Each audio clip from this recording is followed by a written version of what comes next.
ఒకరి ఎత్తుగడ్డను ముందే పసిగట్టడం, రాజకీయంగా తిప్పికొట్టడం చేయడం అనేది సర్వసాధారణమైన లక్షణమే రాజకీయ నాయకులకు. అందులో మన వాళ్ళే మనకు రివర్స్ అని తెలిసి మన వ్యక్తిత్వాన్నే మనల్ని వెనక్కు తోసే, మన మంచి కోరుకునే వాళ్ళే మనల్ని వెనక్కు తోసే ప్రయత్నం చేస్తున్నారంటే ఇక ముందస్తు ప్రణాళికలు, జాగ్రత్తలు మరింత ఎక్కువగానే ఉంటాయి. తాజాగా ఆంధ్రప్రదేశ్ సీఎం వైఎస్ జగన్మోహన్ రెడ్డి గారు కాంగ్రెస్ పార్టీకి షాక్ ఇస్తూ అడుగులు వేయబోతున్నారా? చెల్లి వైఎస్ షర్మిల వస్తున్న తరుణంలో జగన్ మార్క్ రాజకీయం మొదలుపెట్టి ముందుకు అడుగులు వేస్తున్నారా అంటే అవుననే సమాధానం తెలుస్తుంది. ఇప్పటిదాకా తెలుగుదేశం పార్టీ, ఆంధ్రప్రదేశ్ మాజీ సీఎం చంద్రబాబు నాయుడు, లోకేష్, జనసేన పార్టీకి సంబంధించిన పవన్ కళ్యాణ్లను మాత్రమే టార్గెట్ చేస్తూ విమర్శించే సీఎం జగన్ ఇక నుంచి కాంగ్రెస్ను టార్గెట్ చేసి విమర్శించాల్సిన పరిస్థితి వస్తుందా అంటే 100% వస్తుంది. నేరుగా కాంగ్రెస్కే గురి పెట్టడమే కాదు, తెలుగుదేశం పార్టీ వాళ్ళు కుట్రపూరితంగా తన చెల్లిని ఎలా రాజకీయంగా చీల్చారో అనే దానిపై కూడా జగన్ గట్టిగానే విమర్శించబోతున్నట్టుగా కూడా అర్థమవుతుంది. కాంగ్రెస్ ఎత్తుగడ్డను ముందే పసిగట్టిన జగన్ తనదైన జాగ్రత్తలు ముందస్తుగానే తీసుకుంటూ వస్తున్నారు. షర్మిల కాంగ్రెస్లోకి వెళ్తుందని, వైఎస్ఆర్ టీపీ అనే పార్టీ కాంగ్రెస్లో విలీనం అవుతుందని జగన్కు బహుశా 4 నెలల ముందే తెలుసు. ఇందులో భాగంగానే కాంగ్రెస్ పెద్దలతో కూడా ఆయన మాట్లాడే ప్రయత్నం కూడా చేశారు. తన మిత్రుడైన పొంగులేటి శ్రీనివాసరెడ్డితో చర్చలు జరిపారు. అయినా షర్మిల వినకపోవడం, తెగేసి మరీ చెప్పడంతో అంతా కూడా ఓకే అన్నారిక.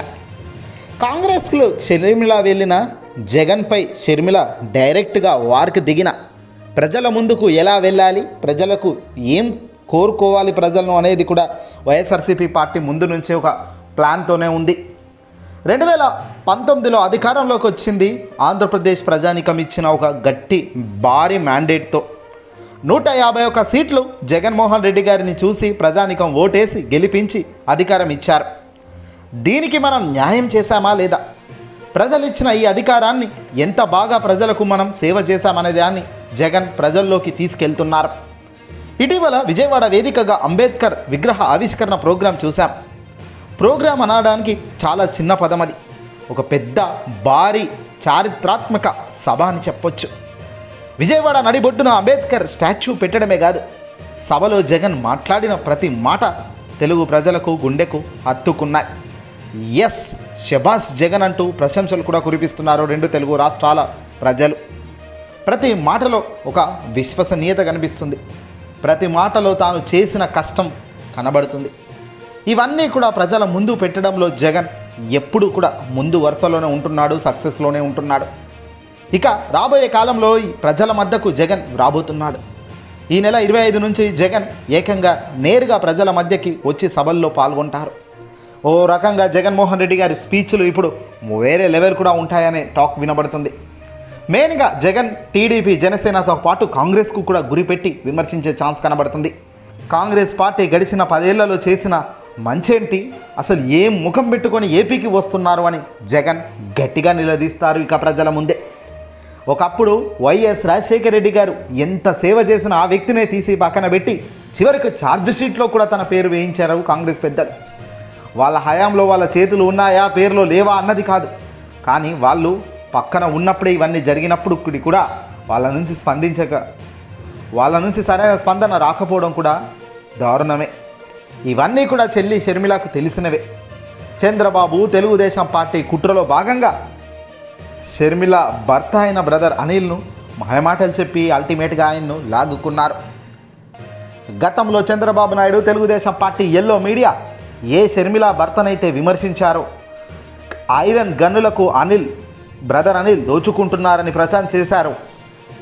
మతబోధనలు చేస్తూ, ఎద్దేవా చేస్తూ పలు కథనాలు ఎవరైతే వండి వార్చారో, మళ్ళీ షర్మిల రాజకీయాల్లోకి వచ్చేసరికి వాళ్ళంతా కూడా ఒక్కసారిగా ఆమెకు జాకిలు పెట్టి లేపే ప్రయత్నం చేస్తున్నారు. చంద్రబాబు నాయుడు అయితే చాలా సానుభూతి వర్షం కురిపిస్తున్నట్లు మాట్లాడుతూ జగన్పై మాత్రం విచ్చలవిడిగా విమర్శలు చేస్తున్నాడు. షర్మిల అమాయకత్వాన్ని వీరు తమ రాజకీయ అవసరాలను వాడుకుంటున్నట్లుగా క్లియర్గా కనబడుతుంది. భర్త అనిల్ ఈ మంత్రాంగంలో ప్రధాన పావుగా పూర్తిగా మారిపోయాడు. ముఖ్యమంత్రి జగన్తో ఏ కారణంతో విభేదాలు ఏర్పడినప్పటికీ ఏపీ రాజకీయాల్లో ప్రవేశించడం మాత్రం ఆమెకు అంతగా శోభనివ్వదు అనేది క్లియర్గా అందరూ చెబుతున్న మాట. ఆమె కుట్రదారులతో కుమ్ముక్కయ్యారన్న భావన ప్రజల్లో ఏర్పడుతుంది. ఒక వ్యక్తిగా రాజకీయాల్లోకి రాకూడదు అంటే ప్రజాస్వామ్యంలో ఎవరైనా రాజకీయాల్లోకి రావచ్చు, కానీ తప్పు లేదు. కానీ ఈ ఓ ఎజెండా లేకుండా, ఓ విధానం లేకుండా రాజకీయాలు చేస్తేనే తెలంగాణలో ఓడిపోయినట్టు, విఫలమైనట్టు, ఇక్కడ కూడా విఫలం కాక తప్పదు అనేది క్లియర్గా అంతా చెప్తున్నమాట. ఏదేమైనా అన్నగా జగనన్న బాణం అంటూ గతంలో గట్టిగా బాణాలు విసిరిన షర్మిల ఇప్పుడు జగన్ కొట్టే ఈ ఎత్తుగడ్డకు చిత్తు కాక తప్పదు అనేది క్లియర్గా తెలుస్తుంది.